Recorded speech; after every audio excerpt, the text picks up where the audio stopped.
Hello বন্ধুরা, আমি একটা নতুন রেসিপি নিয়ে এসেছি আপনাদের কাছে। করলা দিয়ে একটু আলু দিয়ে মলা মাছ চচ্চড়ি। আপনারা দেখেন আমি কি নিয়েছি। করলা নিয়েছি, একটু আলু কুচিয়ে নিয়েছি, আর এক বাটি মলা মাছ নিয়েছি। হলুদ, মরিচ, লবণ, জিরা, তেজপাতা এগুলোতে নিয়েছি। এখন আমি তেজপাতা দিয়ে জিরা দিয়ে দিব, গোটা জিরা। দেখেন আপনারা, গোটা জিরা দিয়েছি।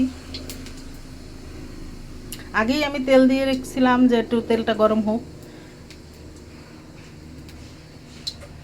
গোটা জিরা দিয়ে দিচ্ছি।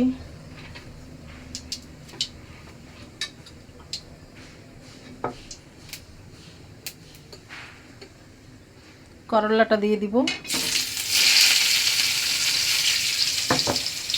এখন হালকা পরিমাণ মতো একটু পানি দিয়ে দিবেন,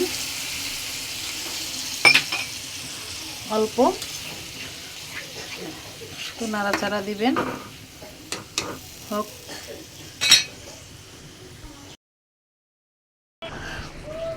করলা আলু দিয়ে